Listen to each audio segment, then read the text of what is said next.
आजादी का ये महापर्व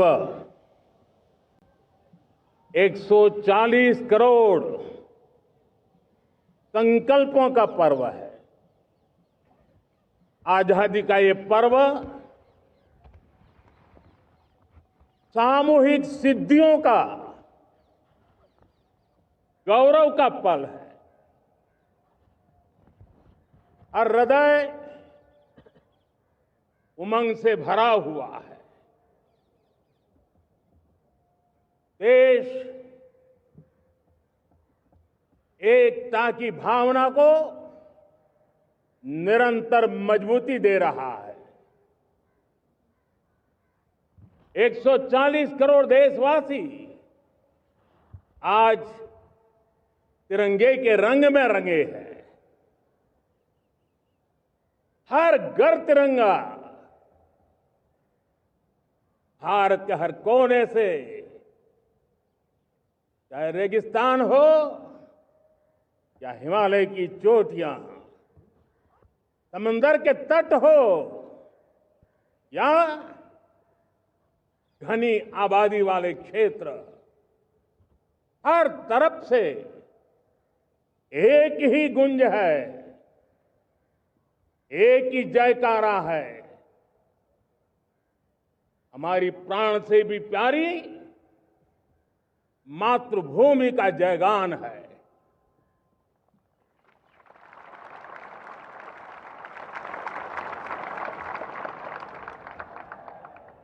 मेरे प्यारे देशवासियों, सन 47 में अनंत संभावनाओं के साथ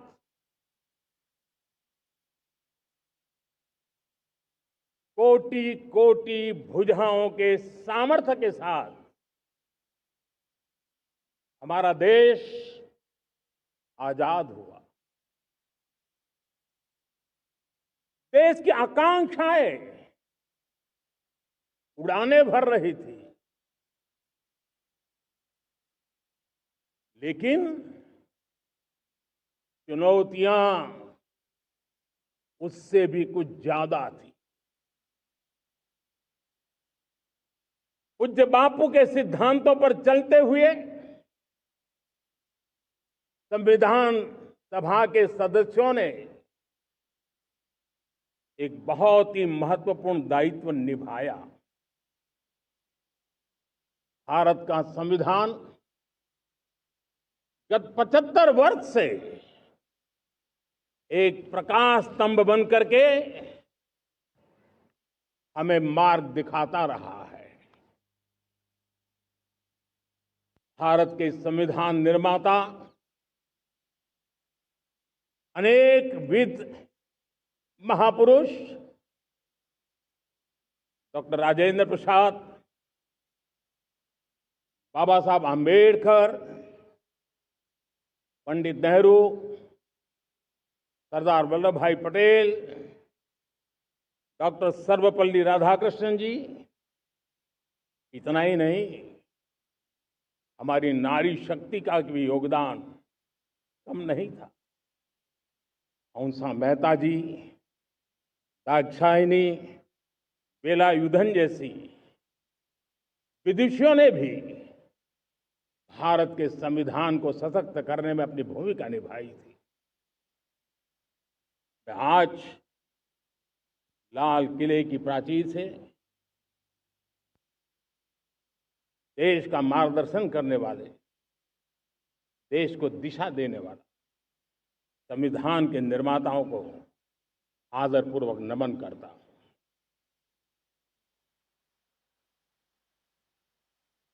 मेरे प्यारे देशवासियों, हम आज डॉक्टर श्यामा प्रसाद मुखर्जी की 125वीं जयंती भी मना रहे हैं। डॉक्टर श्यामा प्रसाद मुखर्जी भारत के संविधान के लिए बलिदान देने वाले देश के पहले महापुरुष थे। संविधान के लिए बलिदान, धारा 370 की दीवार गिराकर एक देश एक संविधान के मंत्र को जब हमने साकार किया तो हमने डॉक्टर श्यामा प्रसाद मुखर्जी को सच्ची श्रद्धांजलि दी। लाल किले पर आज कई विशेष महानुभाव उपस्थित हैं। दूर सुदूर गांव के पंचायतों के सदस्य हैं, ड्रोन दीदी के प्रतिनिधि हैं, लखपति दीदी की प्रतिनिधि हैं, खेल जगत से जुड़े लोग हैं, राष्ट्र जीवन में कुछ न कुछ देने वाले यहां महानुभाव उपस्थित हैं।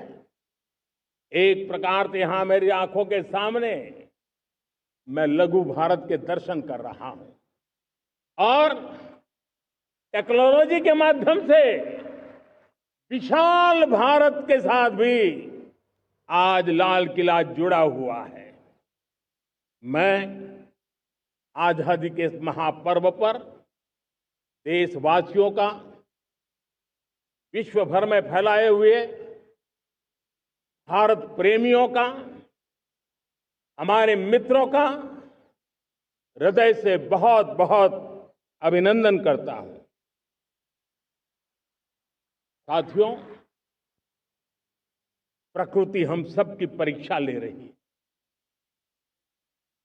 पिछले कुछ दिनों में प्राकृतिक आपदाएं, भूस्खलन, बादलों का फटना, न जाने कितनी कितनी आपदाएं हम झेल रहे हैं। पीड़ितों के साथ हमारी संवेदना है। राज्य सरकारें और केंद्र सरकार मिलकर के बचाव के काम, राहत के काम, पुनर्वसन के काम में पूरी शक्ति से जुटे हुए हैं। साथियों, आज 15 अगस्त का एक विशेष महत्व भी मैं देख रहा। मुझे बहुत गर्व हो रहा है।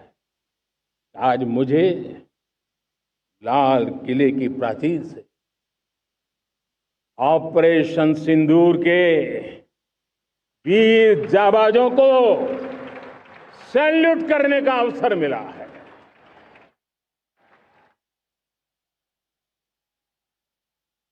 हमारे वीर जाबाज सैनिकों ने दुश्मनों को उनकी कल्पना से परे सजा दी है।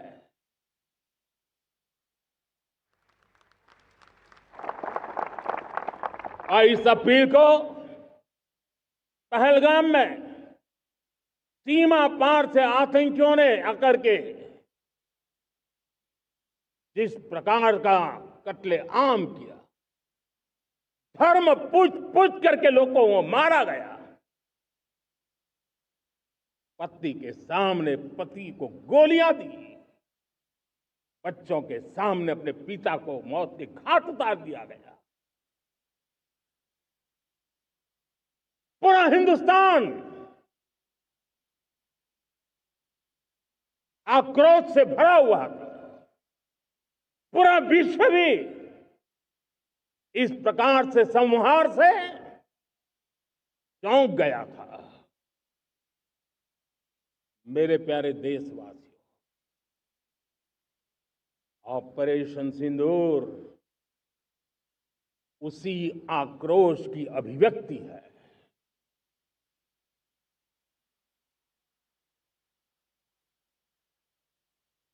बाईस तारीख के बाद हमने हमारे सेना को खुली छूट दे दी। रणनीति वो तय करे, लक्ष्य वो तय करे, समय भी वो चुने। और हमारी सेना ने वो करके दिखाया जो कई दशकों तक कभी हुआ नहीं था। सैकड़ों किलोमीटर दुश्मन की धरती पर घुस करके आतंकी हेडक्वार्टर्स को मिट्टी में मिला दिया, आतंकी इमारतों को खंडहर बना दिया।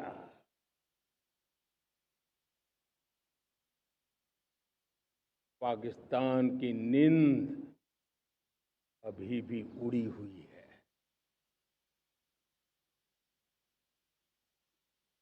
पाकिस्तान में हुई तबाही इतनी बड़ी है कि रोज नए नए खुलासे हो रहे हैं, नई नई जानकारियां आ रही हैं। मेरे प्यारे देशवासियों, हमारा देश कई दशकों से आतंक को झेलता आया हुआ है। देश के सीने को छलनी कर दिया गया है। अब हमने एक न्यू नॉर्मल प्रस्थापित किया। आतंक को और आतंकी को पालने पोसने वालों को,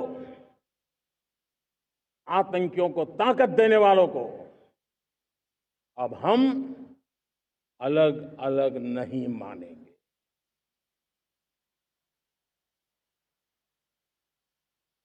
वो मानवता के समान दुश्मन है, उनके बीच कोई फर्क नहीं है।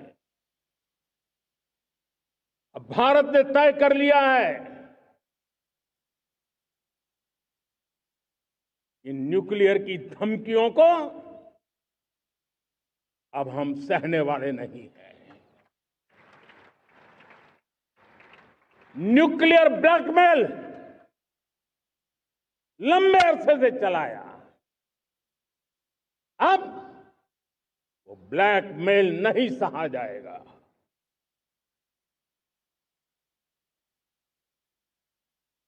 आगे भी अगर दुश्मनों ने ये कोशिश जारी रखी, हमारी सेना तय करेगी, सेना की शर्तों पर, सेना जो समय निर्धारित करे उस समय पर, सेना जो तौर तरीके तय करे उस तौर तरीके से, सेना जो लक्ष्य तय करे उस लक्ष्य को अब हम अमल में ला करके रहने वाले हैं। हम मुंह तोड़ जवाब देंगे। मेरे प्यारे देशवासियों, भारत ने तय कर लिया है, खून और पानी एक साथ नहीं बहेंगे।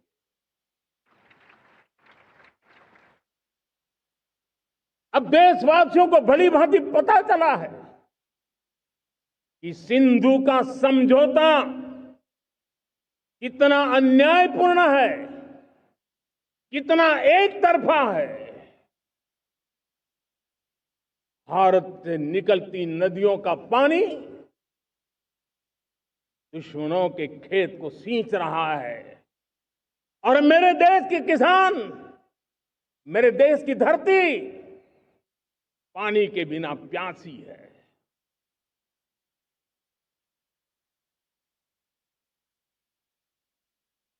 ये ऐसा समझौता था जिसने पिछले 7 दशक से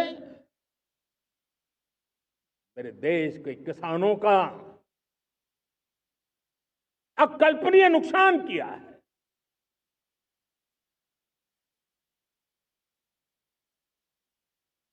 अब हिंदुस्तान के हक का जो पानी है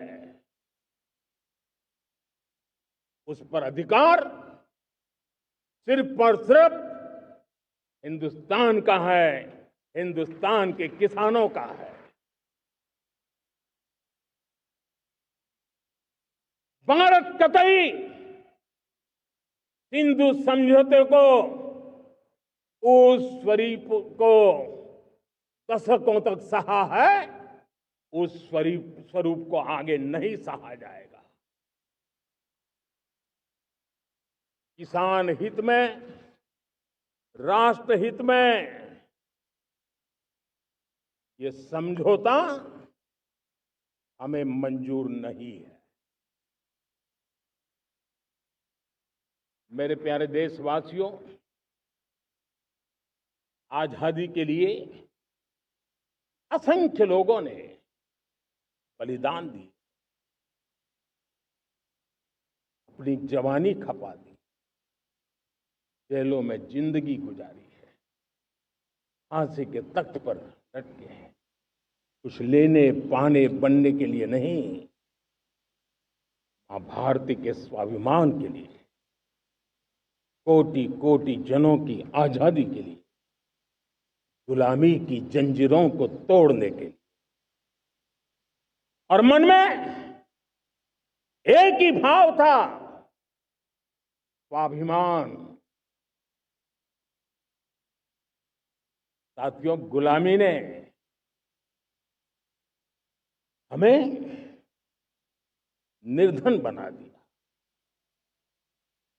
गुलामी ने हमें निर्भर भी बना दिया, औरों पर हमारी निर्भरता बढ़ती गई।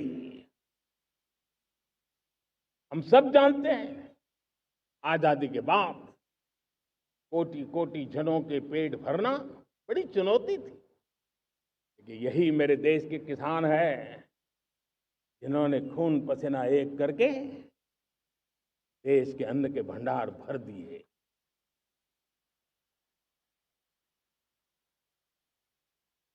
अनाज के संबंध में देश को आत्मनिर्भर बना दिया। एक राष्ट्र के लिए आत्मसम्मान की सबसे बड़ी कसौटी आज भी उसकी आत्मनिर्भरता है। और मेरे प्यारे देशवासियों, विकसित भारत का आधार भी है आत्मनिर्भर भारत।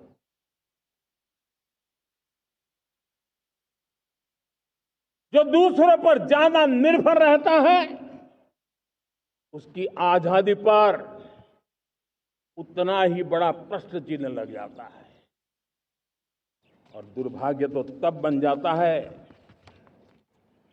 जब निर्भरता की आदत लग जाए, पता ही ना चले हम कब आत्मनिर्भरता छोड़ रहे हैं और कब किसी के निर्भर हो जाते हैं। ये आदत खतरे से खाली नहीं है और इसलिए प्रति पल जागरूक रहना पड़ता है आत्मनिर्भर होने के लिए।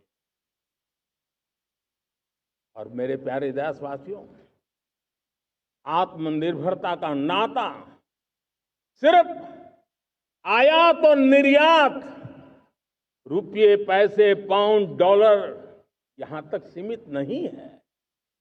इतना सीमित अर्थ उसका नहीं है। आत्मनिर्भरता का नाता हमारे सामर्थ्य से जुड़ा हुआ है।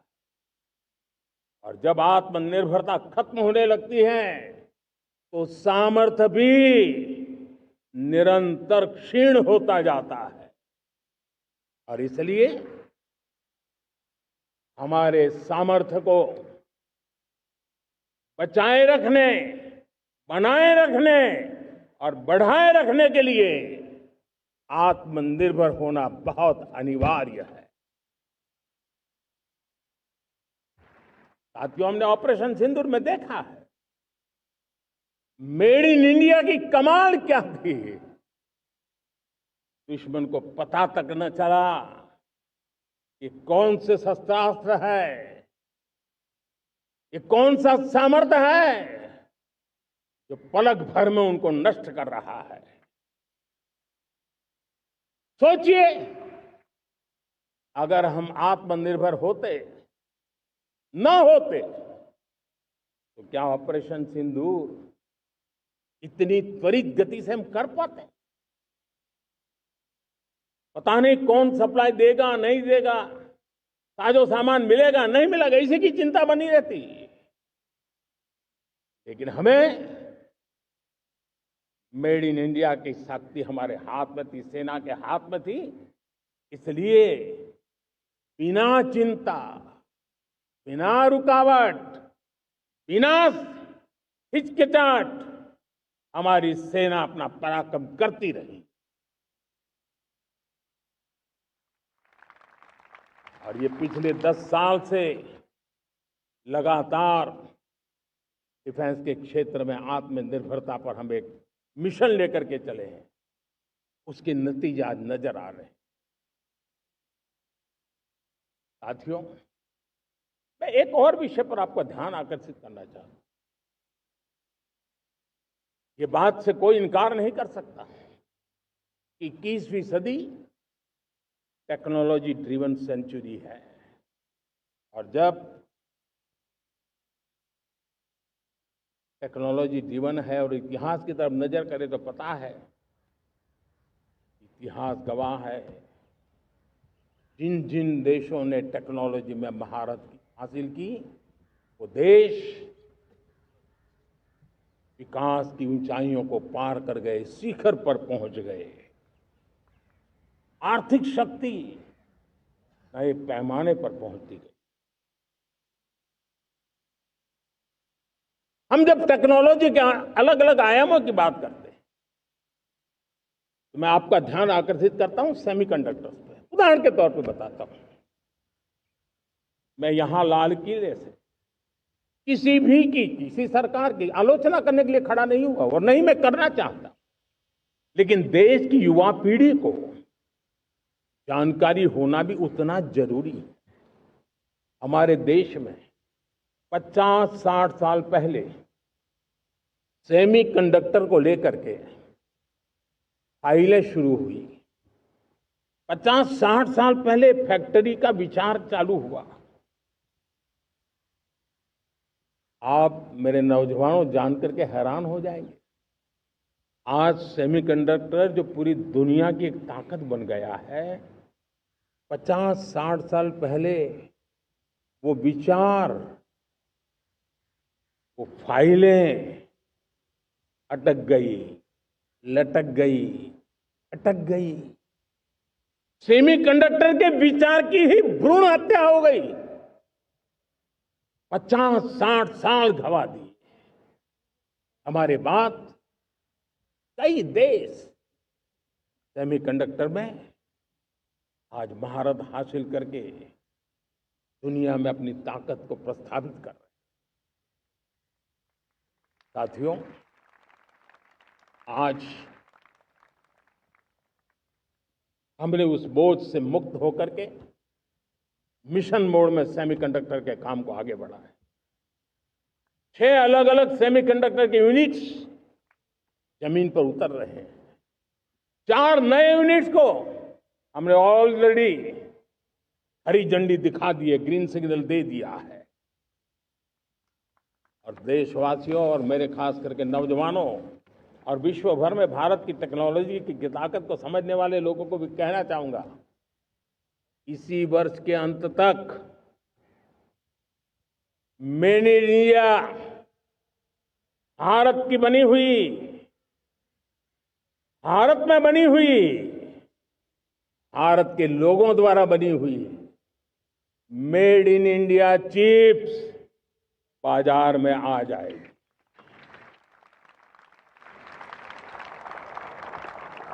मैं दूसरा उदाहरण देना चाहता हूं। अब ऊर्जा के क्षेत्र में हम सब जानते हैं कि हम एनर्जी के लिए बहुत सारे देशों पर डिपेंडेंट है। पेट्रोल हो, डीजल हो, गैस हो, लाखों करोड़ रुपए हमें खर्च करके लाना पड़ता है। हमें इस संकट से देश को आत्मनिर्भर बनाना, ऊर्जा में आत्मनिर्भर बनाना बहुत जरूरी है। हमने बीड़ा उठाया और आज 11 वर्ष में सोलर एनर्जी 30 गुना बढ़ चुकी है। हम नए नए डैम बना रहे हैं ताकि हाइड्रो का विस्तार हो और हमें क्लीन एनर्जी की उपलब्ध हो। भारत मिशन ग्रीन हाइड्रोजन लेकर के आज हजारों करोड़ रुपए इन्वेस्ट कर रहा है। भविष्य की ऊर्जा को ध्यान में रख करके, ऊर्जा के क्षेत्रों को ध्यान में रख करके भारत न्यूक्लियर एनर्जी पर भी बहुत बड़े इनिशिएटिव ले रहा है। न्यूक्लियर एनर्जी में 10 नए न्यूक्लियर रिएक्टर तेजी से काम कर रहे हैं। 2047 तक, जो कि हमने विकसित भारत का लक्ष्य तय किया है, जब देश की आजादी के 100 साल होंगे, हम परमाणु ऊर्जा क्षमता 10 गुना से भी अधिक बढ़ाने का संकल्प लेकर के आगे बढ़ रहे हैं। मेरे प्यारे देशवासियों, रिफॉर्म एक निरंतर प्रक्रिया है। समयानुकूल परिस्थिति के अनुसार रिफॉर्म करते जाना होता है। हम न्यूक्लियर एनर्जी के क्षेत्र में बहुत बड़े रिफॉर्म लेकर के आए। अब हमने प्राइवेट सेक्टर के लिए भी परमाणु ऊर्जा को उसके द्वार खोल दिए हैं। हम शक्ति को जोड़ना चाहते। मेरे प्यारे देशवासियों, दुनिया जब आज ग्लोबल वार्मिंग को लिए चिंता करती है, तब मैं विश्व को भी बताना चाहता हूं कि भारत ने तय किया था कि हम 2030 तक क्लीन एनर्जी भारत में 50% पहुंचा देंगे। ये लक्ष्य हमारा 2030 तक था। मेरे देशवासियों का सामर्थ्य देखिए, मेरे देशवासियों की संकल्प शक्ति देखिए, मेरे देशवासियों को विकसित भारत बनाने का संकल्प को पूर्ण करने के लिए उनकी दौड़ देखिए।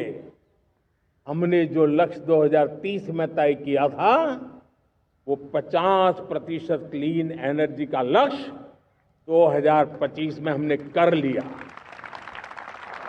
5 साल पहले हमने अचीव कर लिया, क्योंकि विश्व के प्रति भी हम उतने ही संवेदनशील हैं, प्रकृति के प्रति भी उतने ही हम जिम्मेवार लोग हैं। मेरे प्यारे देशवासियों, बजट का बहुत बड़ा हिस्सा ये पेट्रोल, डीजल, गैस, इन सबको लाने के लिए खर्च होता था। लाखों करोड़ रुपए चले जाते थे। अगर हम ऊर्जा में डिपेंडेंट न होते, तो वो धन मेरे देश के नौजवानों के भविष्य के लिए काम आता। वो धन मेरे देश के गरीबों को गरीबी के खिलाफ लड़ाई लड़ने में काम आता। वो धन मेरे देश के किसानों के कल्याण में काम आता। वो धन मेरे देश के गांव की परिस्थिति को पलटने के लिए काम आता। लेकिन हमें विदेशों को देना पड़ रहा। अब हम आत्मनिर्भर बनने की दिशा में काम कर रहे हैं। देश को विकसित बनाने के लिए हम अब समुद्र मंथन की तरफ भी जा रहे हैं। हमारे समुद्र के मंथन को आगे बढ़ाते हुए हम समुद्र के भीतर के तेल के भंडार, गैस के भंडार, उसको खोजने की दिशा में एक मिशन मोड में काम करना चाहते हैं। और इसलिए भारत ने national deep water exploration mission शुरू करने जा रहा है। ये ऊर्जा इंडिपेंडेंट बनने के लिए ये हमारी महत्वपूर्ण घोषणा है। मेरे प्यारे देशवासियों, आज पूरा विश्व क्रिटिकल मिनरल को लेकर के बहुत ही सतर्क हो गया है।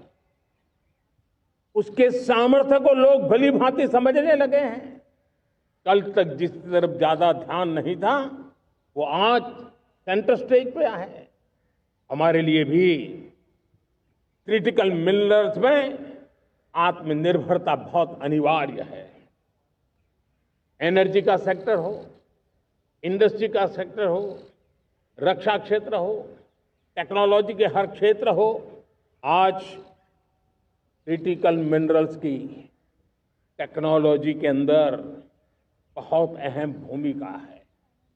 और इसलिए नेशनल क्रिटिकल मिशन हमने लॉन्च किया है। 1200 से अधिक स्थानों पर खोज का अभियान चल रहा है और हम क्रिटिकल मिनरल में भी आत्मनिर्भर बनने की दिशा में आगे बढ़ रहे हैं। मेरे प्यारे देशवासियों, स्पेस सेक्टर का कमाल तो हर देशवासी देख रहा, गर्व से भर जा रहा। और हमारे group captain Shubhanshu Shukla space station से लौट चुके हैं और आने वाले कुछ दिनों में वो भारत भी आ रहे हैं। हम स्पेस में भी अपने दम पर आत्मनिर्भर भारत गगनयान की तैयारी कर रहे हैं। हम अपने बलबूते पर हमारा अपना स्पेस स्टेशन बनाने की दिशा में हम काम कर रहे हैं। और पिछले दिनों स्पेस में जो रिफॉर्म किए गए, मुझे बहुत गर्व हो रहा है। मेरे देश के 300 से ज्यादा स्टार्टअप्स आप सिर्फ और सिर्फ स्पेस सेक्टर में काम कर रहे हैं और उन 300 स्टार्टअप में हजारों नौजवान पूरे सामर्थ्य के साथ जुटे हैं। ये है मेरे देश के नौजवानों की ताकत और ये है हमारे देश के नौजवानों के प्रति विश्वास। मेरे प्यारे देशवासियों, 140 करोड़ भारतवासी 2047 में जब आजादी के 100 साल होंगे, विकसित भारत के संकल्प को परिपूर्ण करने के लिए पूरी ताकत से जुटे हैं। इस संकल्प की पूर्ति के लिए भारत आज हर सेक्टर में आधुनिक इकोसिस्टम तैयार कर रहा है और आधुनिक इकोसिस्टम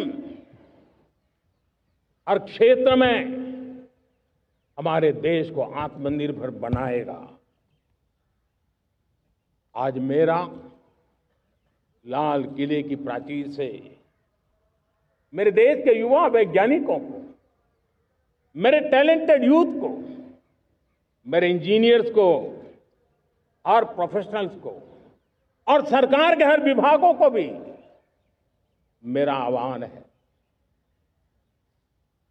क्या हमारा अपना made in India fighter jets के लिए जेट इंजन हमारा होना चाहिए कि नहीं होना चाहिए?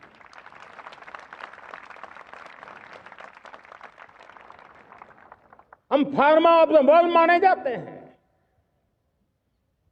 वैक्सीन में हम नए नए विक्रम स्थापित करते हैं, लेकिन क्या समय की मांग नहीं है? हम रिसर्च और डेवलपमेंट में और ताकत लगाएं, हमारे अपने पेटेंट हो, हमारी अपनी बनाई हुई मानव जात के कल्याण की सस्ते से सस्ती और सबसे कारगर नई नई दवाइयों की शोध हो, हर संकट में साइड इफेक्ट के बिना मानव जात के कल्याण में काम आए। बायो 3 पॉलिसी भारत सरकार ने बनाई है। मैं देश के नौजवानों को कहता हूं, आइए बायो 3 पॉलिसी का अध्ययन करके अब कदम उठाइए। देश का भाग्य बदलना है, आपका सहयोग चाहिए। मेरे प्यारे देशवासियों, आज आईटी का युग है, डेटा की ताकत है। क्या समय की मांग नहीं है? ऑपरेटिंग सिस्टम से लेकर के साइबर सुरक्षा तक डीप टेक से लेकर के आर्टिफिशियल इंटेलिजेंस तक सारी चीजें हमारी अपनी हो, इस पर हमारे ही लोगों का सामर्थ्य जुटा हुआ हो, उनकी सामर्थ्य शक्ति का विश्व को परिचय करा है। साथियों, आज दुनिया में सोशल मीडिया कहो, बाकी प्लेटफॉर्म कहो, दुनिया के प्लेटफॉर्म पर हम काम कर रहे हैं। दुनिया ने हमने दिखा दिया है, यूपीआई का हमारा प्लेटफॉर्म आज दुनिया को अजोबा कर रहा है। हमारे में सामर्थ्य है। रियल टाइम ट्रांजैक्शन में 50% अकेला भारत यूपीआई के माध्यम से कर रहा है। इसका मतलब की ताकत है। क्रिएटिव वर्ल्ड हो, सोशल मीडिया हो, ये जितने भी प्लेटफॉर्म्स हैं, मेरे देश के नौजवानों में चुनौती करता हूं आपको, आइए हमारे अपने प्लेटफॉर्म क्यों ना हो, हम क्यों दूसरों पर निर्भर रहे, क्यों भारत का धन बाहर जाए। और मुझे आपके सामर्थ्य पर भरोसा है। मेरे प्यारे देशवासी, जैसे ऊर्जा के क्षेत्र में हम डिपेंडेंट हैं, वैसा ही देश का दुर्भाग्य है कि फर्टिलाइजर, उसमें भी हमें दुनिया पर निर्भर रहना पड़ता है। मेरे देश के किसान भी फर्टिलाइजर का सही उपयोग कर करके धरती माता की सेवा कर सकते हैं। अनाप शनाप उपयोग से भी धरती मां को बहुत नुकसान पहुंचा रहे हैं। लेकिन साथ साथ मैं देश के नौजवानों को कहना चाहता हूं, देश के उद्योग जगत को कहना चाहता हूं, देश के प्राइवेट सेक्टर को कहना चाहता हूं, आइए हम फर्टिलाइजर के भंडार भर दें, हम नए नए तौर तरीके खोजें और भारत की आवश्यकता के अनुसार हम अपना फर्टिलाइजर तैयार करें। हम औरों पर निर्भर न रहे। साथियों, आने वाला युग ईवी का है।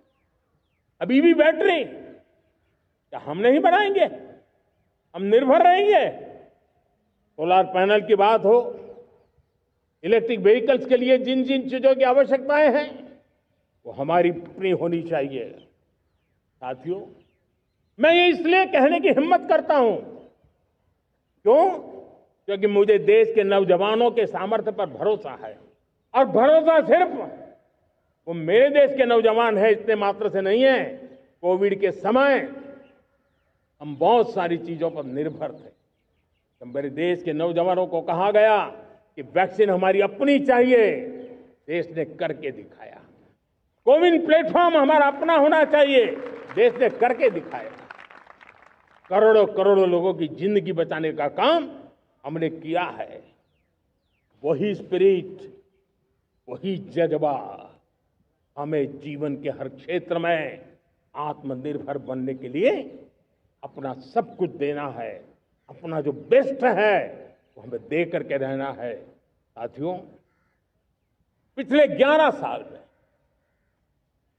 एंटरप्रेन्योरशिप, उद्यमशीलता को बहुत बड़ी ताकत मिली।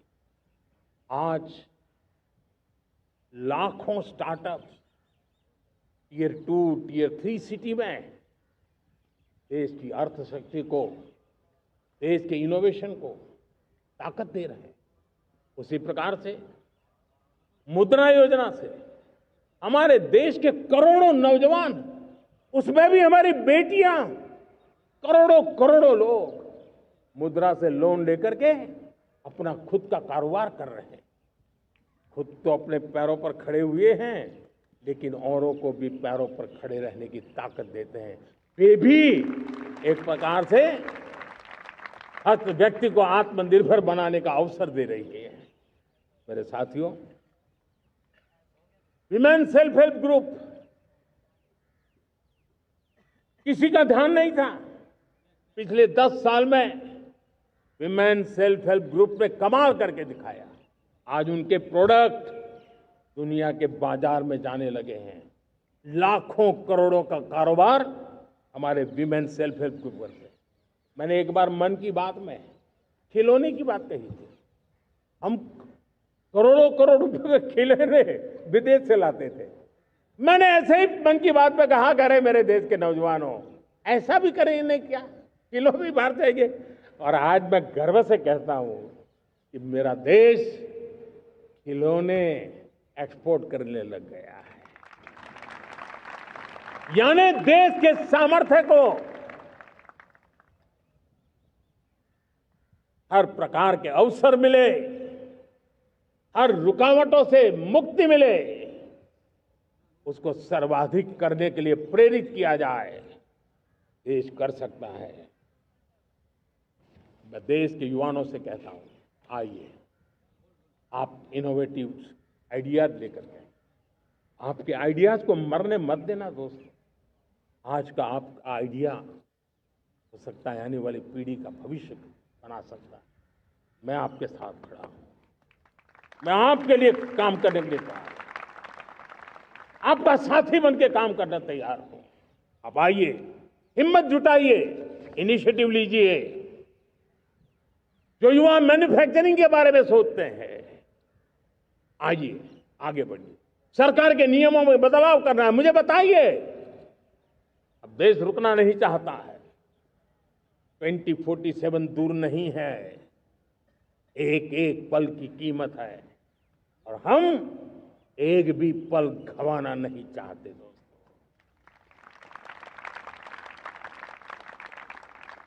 साथियों, ये आगे बढ़ने का अवसर है, बड़े सपने देखने का अवसर है, संकल्प के लिए समर्पित होने का अवसर है। जब सरकार आपके साथ है और मैं स्वयं आपके साथ हूं, तब हम नया इतिहास बना सकते हैं। साथियों, आज नेशनल मैन्युफैक्चरिंग मिशन पर बहुत तेजी से काम हो रहा है। हमारे एमएसएमई उसका लोहा दुनिया मानती है।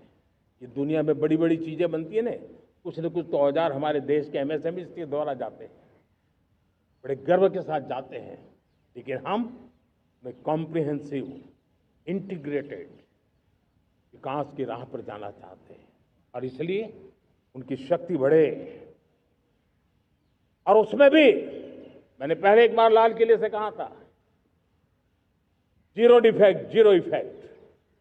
आज कहना चाहता हूं कि हमें विश्व बाजार में अपने सामर्थ्य का लोहा मनवाना है, तो हमें क्वालिटी में निरंतर नई ऊंचाइयों को पार करना। दुनिया क्वालिटी को स्वीकार करती है, हमारी गुणवत्ता सबसे ज्यादा हो और सरकार के भी प्रयास हो, रॉ मटेरियल की भी उपलब्धि हो, हमारी प्रोडक्शन की कॉस्ट कैसे कम हो, हम उसमें दम रह गए। और साथियों, हम सभी जो उत्पादन के क्षेत्र में लगे हैं, उन सबका मंत्र होना चाहिए, दाम कम लेकिन दम ज्यादा। हमारी हर प्रोडक्ट का दम ज्यादा हो लेकिन दाम कम हो।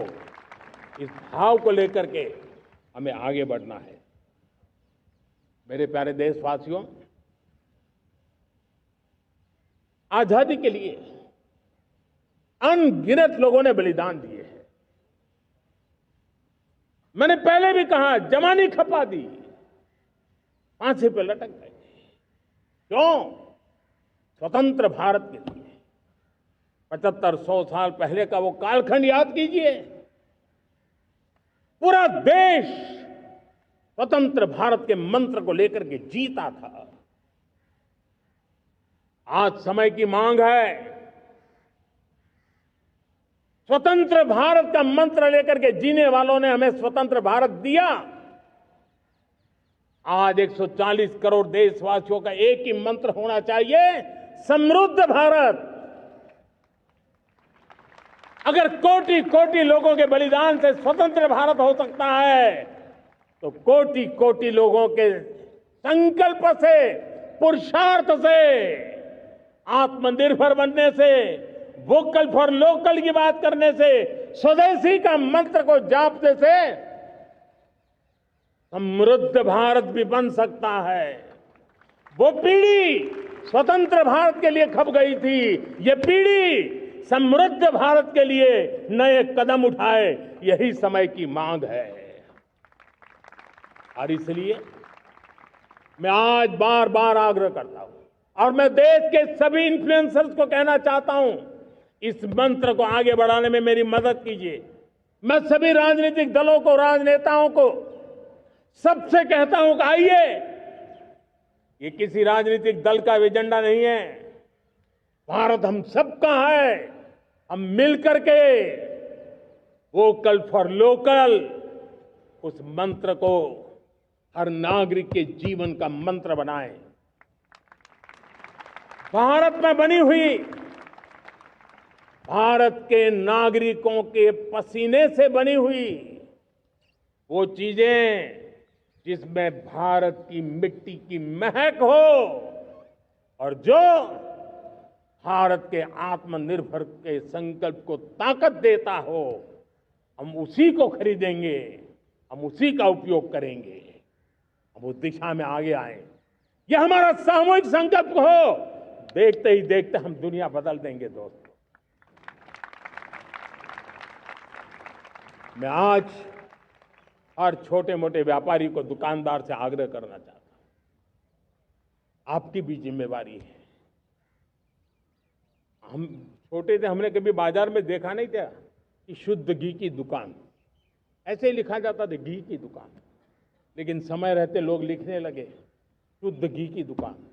मैं चाहता हूं देश में ऐसे व्यापारी आगे आए, ऐसे दुकानदार आए कि हाँ स्वदेशी माल बिकता है, वो बोर्ड लगा रहे हैं। हम स्वदेशी का गर्व करने लगे। हम स्वदेशी मजबूरी में नहीं, मजबूती के साथ उपयोग करेंगे, मजबूती के लिए उपयोग करेंगे और जरूरत पड़ी तो औरों को मजबूर करने के लिए उपयोग करेंगे। ये हमारी ताकत होनी चाहिए, ये हमारा मंत्र होना चाहिए। मेरे प्यारे देशवासियों,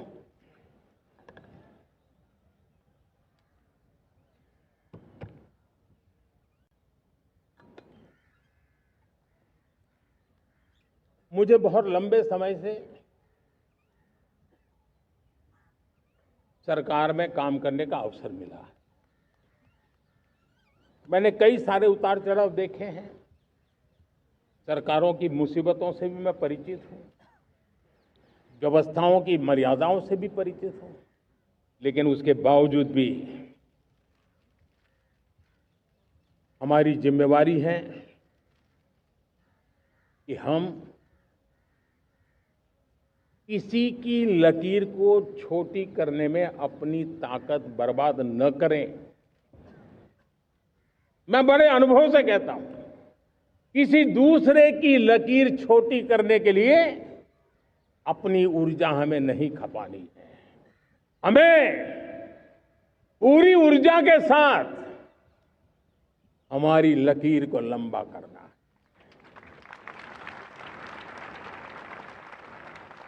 हम अगर अपनी लकीर लंबी करते हैं तो दुनिया भी हमारा लोहा मानेगी। आज जब वैश्विक परिस्थितियों में आर्थिक स्वार्थ दिनों दिन बढ़ रहा है, तब समय की मांग है कि हम उन संकटों के रोते बैठने की जरूरत नहीं है। हिम्मत के साथ हम अपनी लकीर को लंबी करें। और मैं 25 साल के शासन के अनुभव से कह सकता हूं, अगर ये रास्ता हमने चुन लिया, हर किसी ने चुन लिया, तो फिर कोई स्वार्थ हमें अपनी चंगुल में नहीं फंसा सकता है। मेरे प्यारे देशवासियों, बीता दशक रिफॉर्म, परफॉर्म, ट्रांसफॉर्म कर रहा है। लेकिन अब हमें और नई ताकत से जुड़ना है। पिछले दिनों हमने कई रिफॉर्म्स किए। एफडीआई हो, इंश्योरेंस कंपनी की बात हो, विश्व की यूनिवर्सिटीज को भारत के अंदर स्थान देने की बात हो, कई रिफॉर्म्स किए हैं। 40,000 से ज्यादा अनावश्यक कंप्लायंसेस को हमने खत्म किया है। इतना ही नहीं, 1500 से अधिक पुराने कानून जो बाबा आदम के जमाने के थे, उन सबको हमने खत्म कर दिया है। हमने दर्जनों कानूनों को सरल करने के लिए संसद में जाकर के जनता के हितों को सर्वोपरि रख करके बदलाव किए हैं। इस बार भी हो हल्ला के बीच लोगों तक बात पहुंची नहीं होगी, लेकिन एक बहुत बड़ा रिफॉर्म इनकम टैक्स एक्ट में हुआ है। करीब 280 से ज्यादा धाराएं हमने समाप्त करने का निर्णय किया है। और साथियों, सिर्फ आर्थिक मोर्चे पर ही रिफॉर्म नहीं, हमने नागरिक के जीवन को भी आसान बनाने के लिए रिफॉर्म किए। इनकम टैक्स रिफंड की बात हो, रिफॉर्म का परिणाम है। फेसलेस असेसमेंट की बात हो, रिफॉर्म का परिणाम है। 12 लाख तक आज इनकम टैक्स से मुक्ति दे देना, देश का जो भविष्य बनाने में उत्सुक है ऐसा मेरा मध्यम वर्ग का परिवार आज पुला नहीं समा रहा है।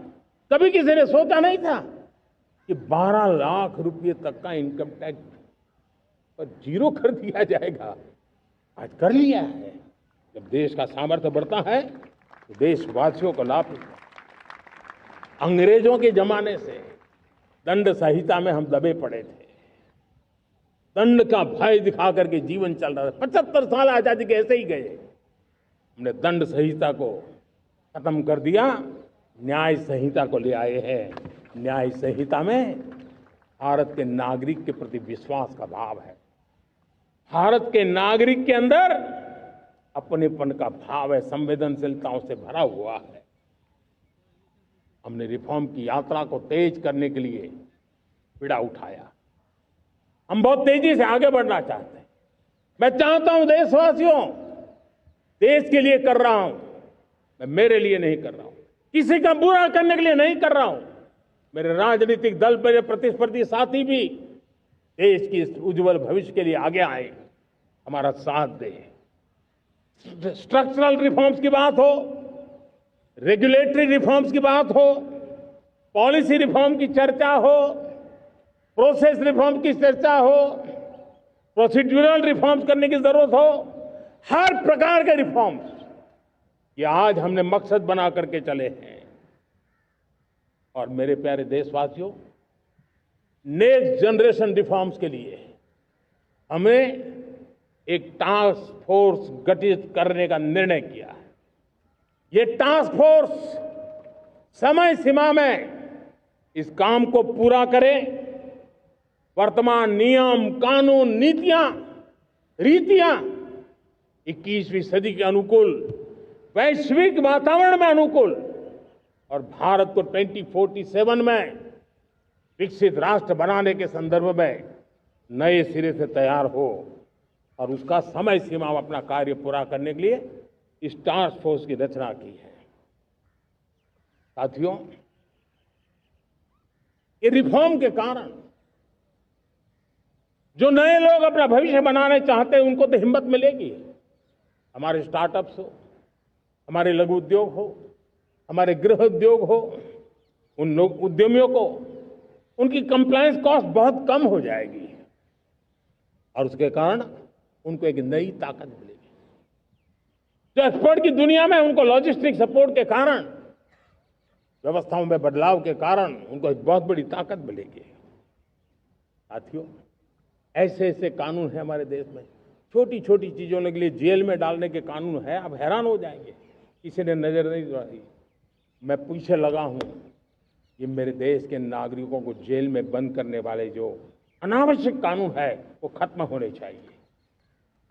हम संसद में पहले भी बिल लाए थे, इस बार भी लेके आए हैं।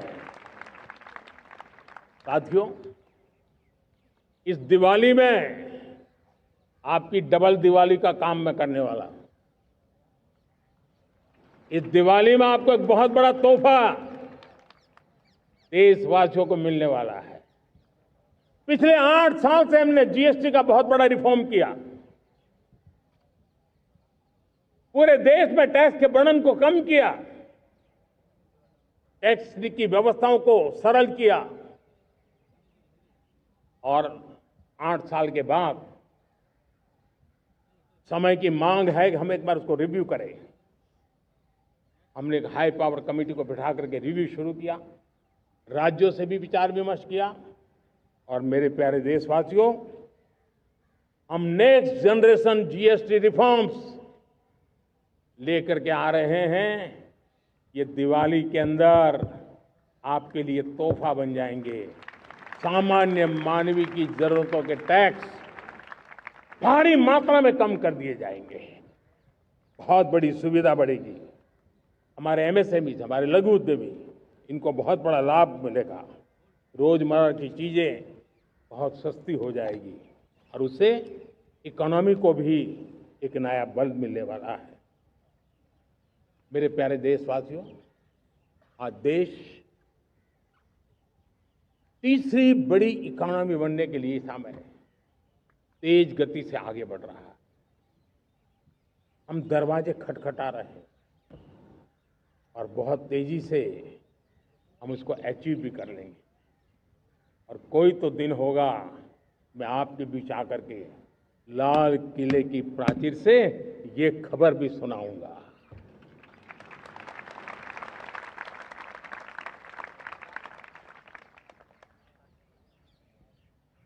आज भारत की अर्थव्यवस्था और आर्थिक स्थिति को लेकर पूरी दुनिया आश्वस्त है।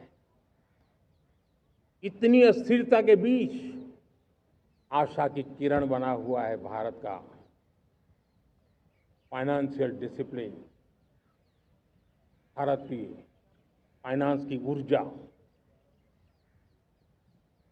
संकट के घेरे में जब अर्थव्यवस्था पड़ी हुई है, तब भारत ही उसे बाहर निकलेगा, ये भरोसा दुनिया में पनपा है। आज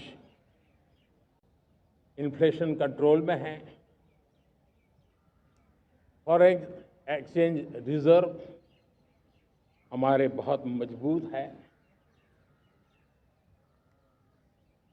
हमारे मैक्रो इकोनॉमिक इंडिकेटर्स बहुत मजबूत है। ग्लोबल रेटिंग एजेंसी भी लगातार भारत की सराहना करती हैं। भारत की अर्थव्यवस्था पर ज़्यादा से ज़्यादा विश्वास व्यक्त कर रही है। ये बढ़ती हुई अर्थव्यवस्था का लाभ मेरे देश के गरीबों को मिले, मेरे देश के किसानों को मिले, मेरे देश की नारी शक्ति को मिले, मेरे देश के मध्यम वर्ग को मिले, मेरे देश की विकास धारा को ताकत देने वाला बने। उस दिशा में हम नए नए प्रयास करें। आज युवाओं के लिए नए नए सेक्टर्स में हमारे नौजवानों के लिए अवसर बन रहे हैं। स्किल डेवलपमेंट, स्वरोजगार, बड़ी बड़ी कंपनियों में इंटर्नशिप, इस पर एक बहुत बड़े स्तर पर अभियान चल रहा है। और इसलिए देश के नौजवानों, आज मैं आपके लिए भी एक खुश खबर लेकर के आया। मेरे देश के नौजवानों के लिए आया। आज 15 अगस्त है। आज 15 अगस्त के ही दिन मेरे देश के युवाओं के लिए 1 लाख करोड़ रुपए की योजना हम चालू कर रहे हैं, लागू कर रहे हैं। आज से प्रधानमंत्री विकसित भारत रोजगार योजना आज ही 15 अगस्त को लागू हो रही है। ये आपके लिए बहुत खुशखबरी है। इस योजना के तहत निजी क्षेत्र में पहली नौकरी पाने वाले नौजवान को, बेटे बेटी को 15,000 रुपया सरकार की तरफ से दिए जाएंगे। कंपनियों को भी नए रोजगार देने के अवसर जो भी ज्यादा जुटाएगा उनको भी प्रोत्साहन राशि दी जाएगी। प्रधानमंत्री विकसित भारत रोजगार योजना करीब करीब 3.5 करोड़ नौजवानों को रोजगार के नए अवसर बनाएगी। मैं सभी नौजवानों को इसके लिए बहुत बहुत बधाई देता हूं। मेरे प्यारे देशवासियों, आज भारत में नारी शक्ति का लोहा हर कोई मानने लगा। बढ़ती इकोनॉमी की लाभार्थी हमारी नारी है, लेकिन बढ़ती इकोनॉमी को गति देने में भी हमारी नारी का बहुत बड़ा योगदान भी, हमारी मातृशक्ति का योगदान है, हमारी स्त्री शक्ति का योगदान है। स्टार्टअप से लेकर स्पेस सेक्टर तक हमारी बेटियां छाई हुई हैं, खेल के मैदान में छाई हुई हैं, फौज में चमक रही है। आज गर्व के साथ नारी कंधे से कंधा मिलाकर के देश की विकास यात्रा में भागीदार हो रही। देश गर्व से भर गया जब एनडीए की विमेन कैडेट्स उनका पहला पास आउट हुआ था। पूरा देश गर्व से भर गया था।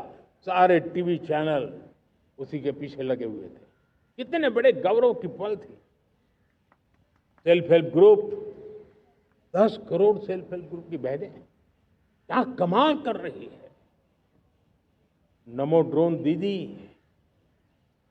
नारी शक्ति की एक नई पहचान बनी।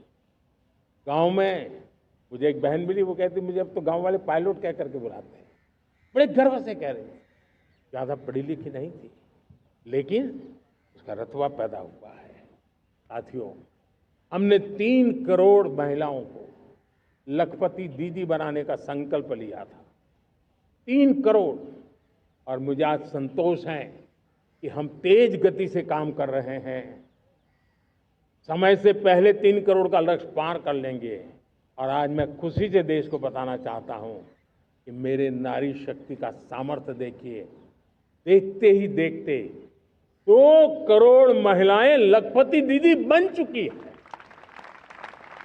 आज कुछ लखपति दीदी हमारे सामने बैठी है। ये है मेरे सामर्थ्य। और मेरा विश्वास है दोस्तों, भारत की विकास यात्रा में उनकी भागीदारी बढ़ने वाली। मेरे प्यारे देशवासियों, मेरे देश के किसानों का भारत की अर्थव्यवस्था में बहुत बड़ा योगदान है।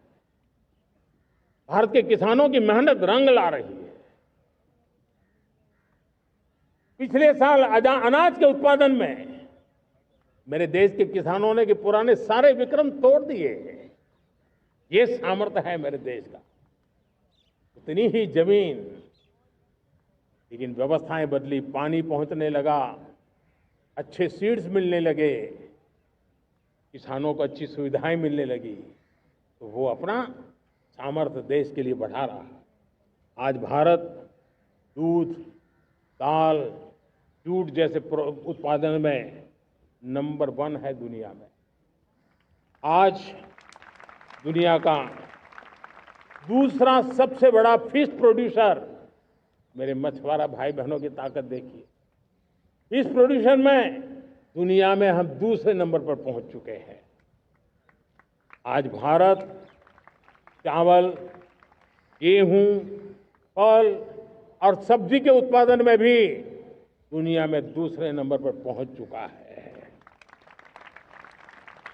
साथियों, आपको खुशी होगी, मेरे देश के किसान जो पैदावार देते हैं, आज वो उत्पादन दुनिया के बाजार में पहुंच रहा है। 4 लाख करोड़ रुपया एग्रो प्रोडक्ट का एक्सपोर्ट हुआ है। ये मेरे देश के किसानों ने हमें ताकत दिखाई है। हम छोटे किसान हो, पशुपालक हो, मछुआरे हो, देश के विकास की अनेक योजनाओं का लाभ आज हम उन तक पहुंचा रहे हैं। पीएम किसान सम्मान निधि हो, रेन वाटर हार्वेस्टिंग हो, सिंचाई की योजनाएं हो, क्वालिटी सीड्स हो, फर्टिलाइजर की आवश्यकता हो, हर क्षेत्र में आज और किसान को एक भरोसा हो गया है फसल बीमा का, वो साहसिक बना रहा, उसका परिणाम भी देश को मिल रहा है। जो पहले कल्पना की बात थी वो आज हकीकत बन गई है। देशवासियों, हमारे देश के पशुधन को बचाने में हमें कोविड की वैक्सीन मुफ्त में मिली, वो तो याद है, लेकिन हम पशुधन के लिए भी अब तक 125 डोज मुफ्त में पशुओं को लगा चुके हैं। फूट एंड माउथ डिसीज से मुक्ति पाने के लिए, जो हमारा यहाँ उत्तर भारत में उसे खुरपका मुंहपका बीमारी कहते हैं, उसे बचाने के लिए 125 करोड़ डोज हम लगा चुके हैं और मुफ्त में लगा चुके हैं। हम खेती के मामले में देश के वो जिले जहां के किसान औरों से पीछे रह गए, किसी न किसी कारण से 100 जिले ऐसे हैं जहां अपेक्षाकृत कम खेती है, और इसलिए हमने 100 जिले आइडेंटिफाई किए हैं पूरे देश में से, और वहां के किसानों को एम्पावर करना, किसानों को शक्ति देना, किसानों को मदद करने का एक अभियान चलाया है।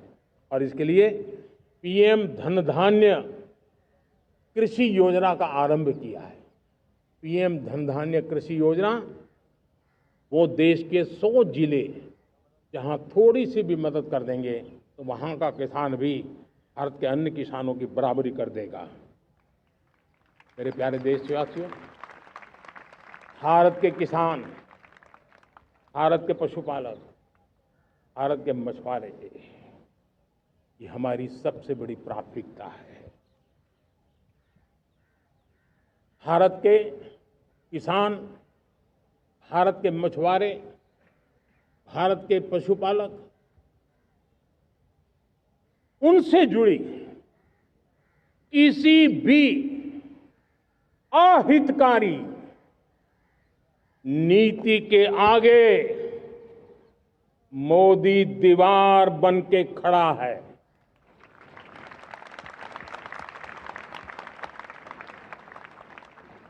भारत अपने किसानों, अपने पशुपालकों, अपने मछुआरों के संबंध में कभी भी कोई समझौता नहीं स्वीकार करेगा।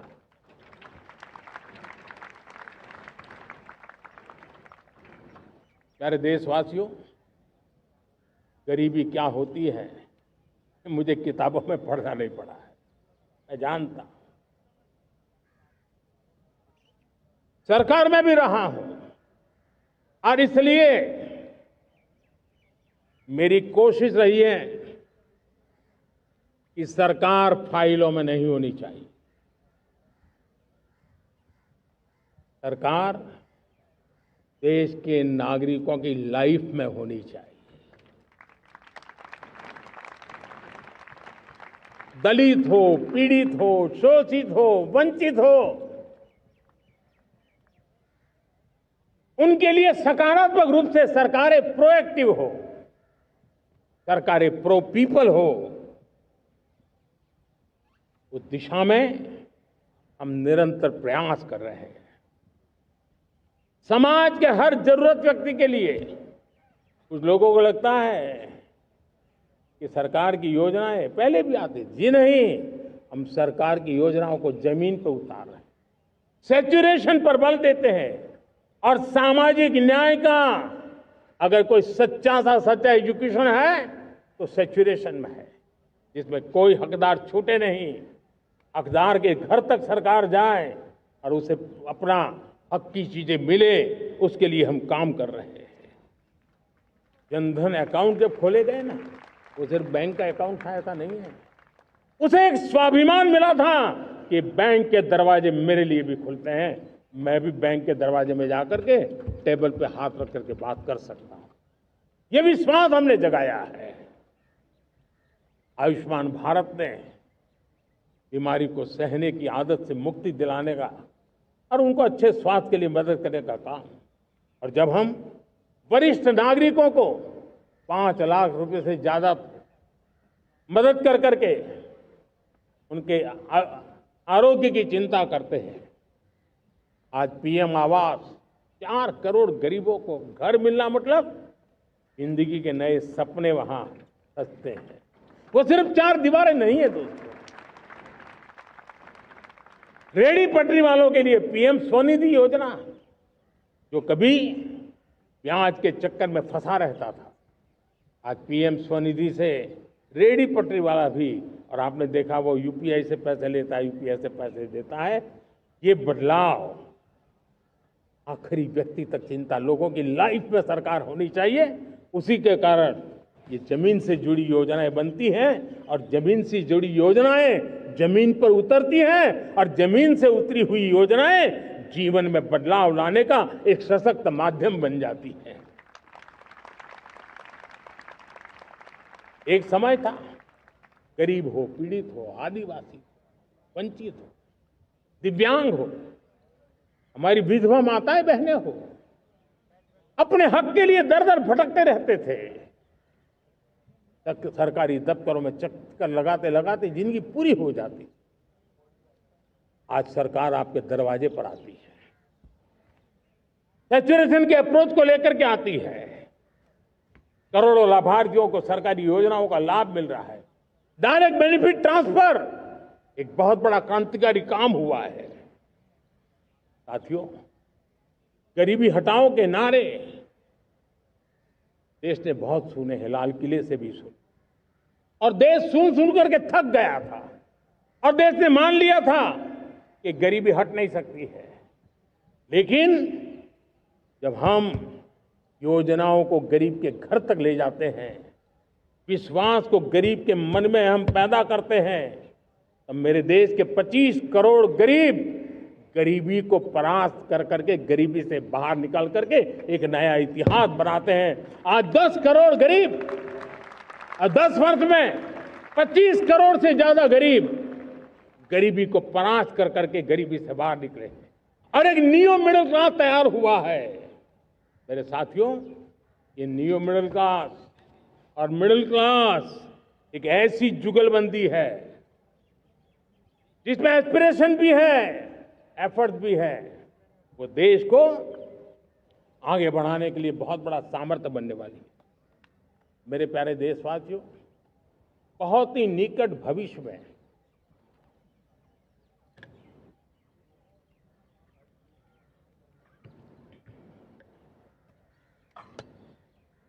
मेरे प्यारे देशवासियों, बहुत ही निकट भविष्य में महान समाज सुधारक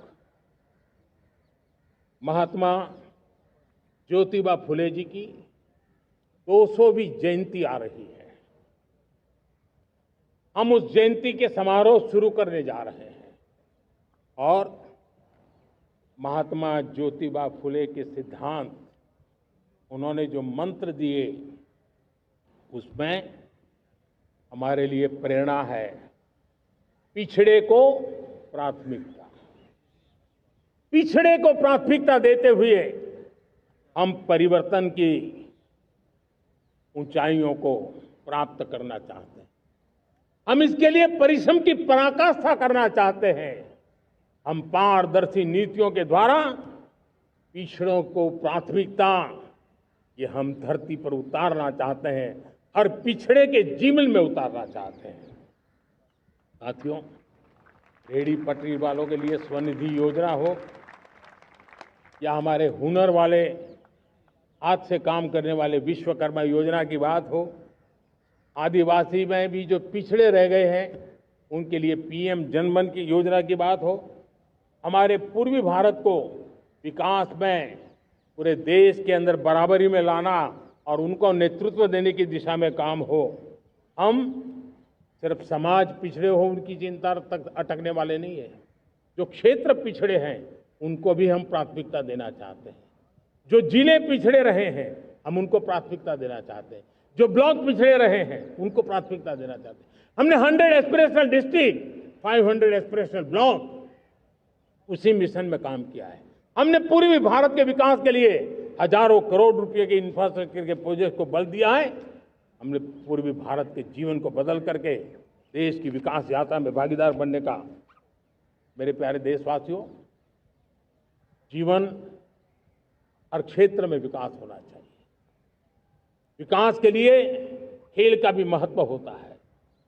और मुझे खुशी है कि एक जमाना था जहाँ बच्चे खेल में अगर समय लगाते हैं तो माँ बाप ज़्यादा पसंद नहीं करते थे। आज एकदम से उलट गया है। अगर बच्चे खेल कूद में आगे आते हैं, रुचि लेते हैं, तो माँ बाप गर्व से भर जाते हैं। मैं इसे एक शुभ संकेत मानता हूँ। मेरे देश के परिवार के अंदर खेल को प्रोत्साहन का वातावरण मैं देखता हूँ, मेरा मन गर्व से भर जाता है। मैं इसे देश के भविष्य के लिए बहुत शुभ संकेत मानता हूँ। और साथियों, इस खेल को बढ़ावा देने के लिए हमने नेशनल स्पोर्ट्स पॉलिसी, कई दशकों के बाद हम देश में खेलो भारत नीति को लेकर के आए हैं, ताकि एक खेल जगत का सर्वांगीण विकास का प्रयास हो। स्कूल से लेकर के ओलंपिक तक हम एक पूरा इकोसिस्टम डेवलप करना चाहते हैं, चाहे कोचिंग की व्यवस्था हो, फिटनेस की बात हो, खेल के मैदान हो, खेल की व्यवस्थाएं हो, खेल के लिए आवश्यक साधन हो, लघु उद्योगों को भी खेल के साधन बनाने में मदद करने की बात हो। यानी एक प्रकार से पूरा इकोसिस्टम हम दूर दराज के बच्चों तक पहुंचाना चाहते हैं। लेकिन साथियों, जब मैं फिटनेस की बात करता हूं, जब मैं खेलकूद की बात करता हूं, तब मैं एक चिंता भी आपके सामने रखना चाहता हूं। हमारे देश के हर परिवार को चिंता करनी चाहिए। मोटापा हमारे देश के लिए बहुत बड़ा संकट बनता जा रहा है। आने वाले वर्षों में लोग, जो पंडित लोग हैं वो कहते हैं, जो जानकार लोग कहते हैं, हर तीसरे व्यक्ति में एक व्यक्ति मोटापे का शिकार होगा। हमें मोटापे से बचना है, ओबेसिटी से बचना है। और इसलिए मैंने बाकी सब करना पड़ेगा, लेकिन एक छोटा सा सुझाव दिया था कि परिवार तय करे कि जब खाने का तेल घर में आएगा 10% कम ही आएगा और 10% कम ही उपयोग करेंगे, और हम ओबेसिटी के खिलाफ लड़ाई को जीतने की दिशा में हम अपना योगदान देंगे।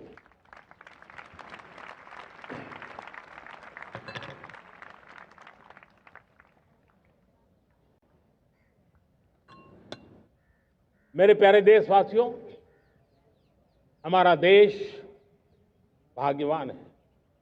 हजारों साल की विरासत के हम धनी हैं, और वो हमें निरंतर ऊर्जा मिलती है, प्रेरणा मिलती है, त्याग और तपस्या की राह मिलती है। आज गुरु तेग बहादुर, यह वर्ष गुरु तेग बहादुर जी का 350वां शहीदी वर्ष है। देश की संस्कृति की रक्षा, भारत के मूल्यों की रक्षा के लिए उन्होंने अपना सब कुछ न्योछावर कर दिया। मैं आज उनको नमन करता हूं। साथियों, हमारी संस्कृति की ताकत हमारी विविधता है। हम विविधता को सेलिब्रेट करना चाहते हैं।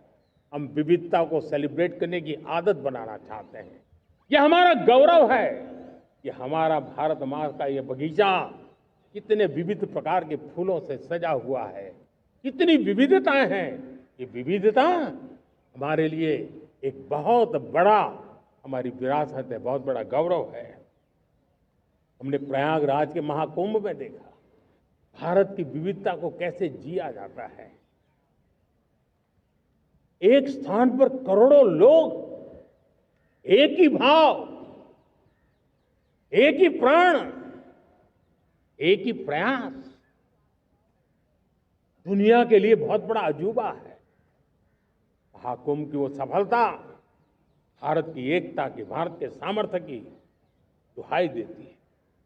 साथियों, हमारा देश भाषाओं की विविधता से बहुत ही भरा हुआ है, पुलकित है। और इसलिए हमने मराठी, असमिया, बांग्ला, पाली, प्राकृत को क्लासिकल लैंग्वेज का दर्जा दिया है। और मेरा मत है, हमारी भाषाएं जितनी विकसित होगी, हमारी सभी भाषाएं जितनी समृद्ध होगी, हमारे नॉलेज के सिस्टम को भी उतना ही बल मिलने वाला है। और हमारी वो ताकत है, आज जब डेटा का जमाना है ना, तो ये ताकत दुनिया के लिए भी बड़ी ताकत बन सकती है। इतना सामर्थ्य हमारी लैंग्वेज में। हमें हमारी सभी भाषाओं पर गर्व होना चाहिए। हमारी सभी भाषाओं के विकास के लिए हर किसी ने बनते हुए प्रयास करना चाहिए। साथियों, पांडुलिपि में हमारे ज्ञान के भंडार पड़े हैं, लेकिन उसके प्रति उदासीनता रही है। इस बार हमने ज्ञान भारतम योजना के तहत देश भर में जहां भी हस्तलिखित ग्रंथ है, जहां पांडुलिपियां हैं, सदियों पुराने जो दस्तावेज हैं, उनको खोज खोज करके आज की टेक्नोलॉजी का उपयोग करते हुए उस ज्ञान की समृद्धि को आने वाली पीढ़ियों के लिए काम आए, उस दिशा में काम कर रहे हैं। मेरे प्यारे देशवासियों, हमारा स्पष्ट मत है, यह देश सिर्फ सरकारें नहीं बनाती है, ये देश राजसत्ता पर विराजमान लोग ही नहीं बनाते हैं, ये देश शासन की धुरा संभालने वाले नहीं बनाते हैं। ये देश बनता है कोटि कोटि जनों के पुरुषार्थ से, ऋषियों के, मुनियों से, वैज्ञानिकों के, शिक्षकों के, किसानों के, जवानों के, सेना के, मजदूरों के, हर किसी के प्रयास से देश बनता है। हर किसी का योगदान होता है, व्यक्ति का भी होता है, संस्थाओं का भी होता है। आज मैं बहुत गर्व के साथ एक बात का जिक्र करना चाहता हूं। आज से 100 साल पहले एक संगठन का जन्म हुआ, राष्ट्रीय स्वयंसेवक संघ। 100 साल की राष्ट्र की सेवा एक बहुत ही गौरवपूर्ण स्वर्णिम पृष्ठ है। व्यक्ति निर्माण से राष्ट्र निर्माण के संकल्प को लेकर के 100 साल तक मां भारती का कल्याण का लक्ष्य लेकर के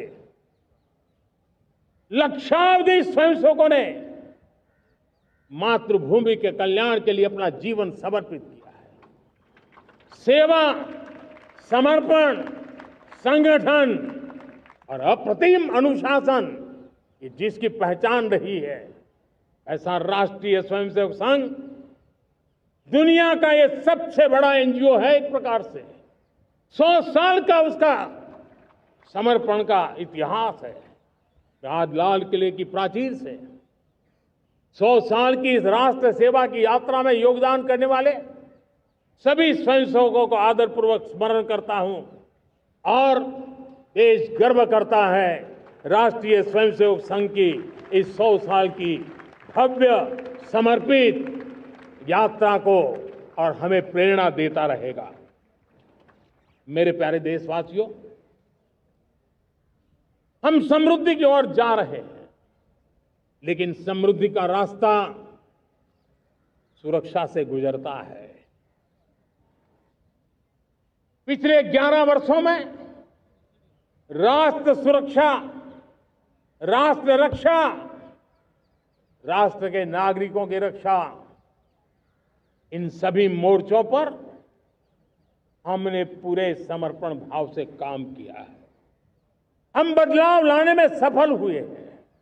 यह देश जानता है कि हमारे देश का बहुत बड़ा जनजातीय क्षेत्र नक्सलवाद की चपेट में, माओवाद की चपेट में पिछले कई दशकों से लहूलुहान हो चुका था। सबसे ज्यादा नुकसान मेरे आदिवासी परिवारों को हुआ। आदिवासी माताओं बहनों ने अपने सपने के होनहार बच्चों को खो दिया। नौजवान बेटे गलत रास्ते पर खींच लिए गए, भटकाए गए, उनकी जीवन को तबाह कर दिया गया। हमने फौलादी हाथ से काम लिया। एक समय था, कभी 125 से ज्यादा जिलों में नक्सलवाद अपनी जड़ें जमा चुका था। माओवाद की चंगुल में हमारे जनजातीय क्षेत्र, हमारे जनजातीय नौजवान फंसे हुए थे, और आज 125 जिलों में से कम होते होते हम 20 पर ले आए हैं। उन जनजातीय समाज की सबसे बड़ी हमने सेवा की है। और आप देखिए, एक जमाना था जब बस्तर को याद करते ही माओवाद, नक्सलवाद, बम बंदूक की आवाज सुनाई देती थी। उसी बस्तर में माओवाद नक्सल से मुक्त होने के बाद जब बस्तर के नौजवान ओलंपिक करते हैं, हजारों नौजवान भारत माता की जय बोल करके खेल के मैदान में उतरते हैं, पूरा वातावरण उत्साह से भर जाता है। ये बदलाव देख रहा है। जो क्षेत्र कभी रेड कॉरिडोर के रूप में जाने जाते थे, वो आज विकास के ग्रीन कॉरिडोर बन रहे हैं। साथियों, हमारे लिए गर्व की बात है, भारत के नक्शे में जिन क्षेत्रों को लहूलुहान कर दिया गया था, लाल रंग से रंग दिया गया था, हमने वहां संविधान, कानून और विकास का तिरंगा फहरा दिया है। मेरे प्यारे देशवासियों, ये भगवान बिरसा मुंडा की 150वीं जयंती का अवसर है। तब इन जनजातीय क्षेत्रों को नक्सल से मुक्त कर करके, मेरे जनजातीय परिवार के नौजवानों की जिंदगी बचा करके हमने भगवान बिरसा मुंडा को एक सच्ची श्रद्धांजलि दी है।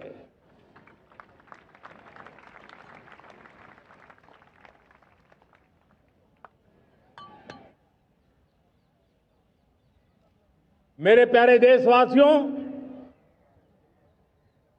मैं आज देश के सामने एक चिंता, एक चुनौती के संबंध में आगाह करना चाहता हूं। षड्यंत्र के तहत, सोची समझी साजिश के तहत देश की डेमोग्राफी को बदला जा रहा है। एक नए संकट के बीज बोए जा रहे हैं। और ये घुसपैठिए मेरे देश के नौजवानों की रोजी रोटी छीन रहे हैं। एक घुसपैठिए मेरे देश की बहन बेटियों को निशाना बना रहे हैं। ये बर्दाश्त नहीं होगा। ये घुसपैठिए भोले भाले आदिवासियों को भ्रमित करके उनकी जमीनों पर कब्जा कर रहे हैं। ये देश सहन नहीं करेगा। और इसलिए मेरे प्यारे देशवासियों, जब डेमोग्राफी परिवर्तन होता है, सीमावर्ती क्षेत्रों में डेमोग्राफी में परिवर्तन होता है, तब राष्ट्रीय सुरक्षा के लिए संकट पैदा होता है।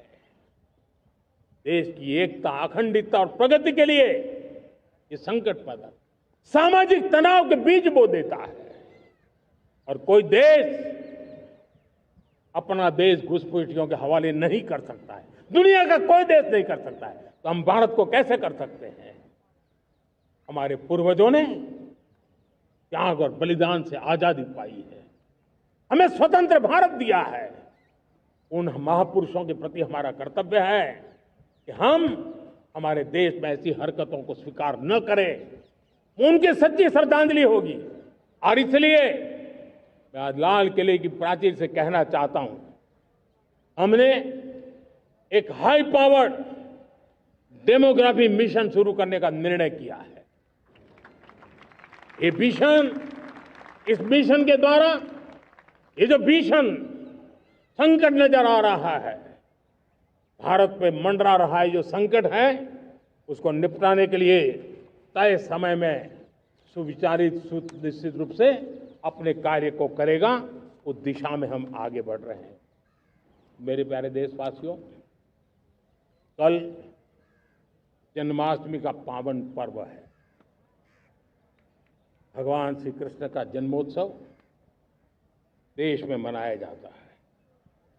साथियों, जब मुझे भगवान श्री कृष्ण याद आते हैं तो हम देख रहे हैं कि पूरे विश्व में आज युद्ध के तौर तरीके बदल रहे हैं। हमने देखा है कि भारत युद्ध के हर नए तौर तरीकों को निपटने में समृद्ध है। हमने ऑपरेशन सिंदूर में दिखा दिया है, टेक्नोलॉजी में जो भी महारत थी। पाकिस्तान ने हमारे सैन्य ठिकानों पर, हमारे एयरबेस पर, हमारे संवेदनशील स्थलों पर, हमारे आस्था के केंद्रों पर, हमारे नागरिकों पर मिसाइल्स, ड्रोन अनगिनत मात्रा में उन्होंने वार किया। देश ने देखा है, लेकिन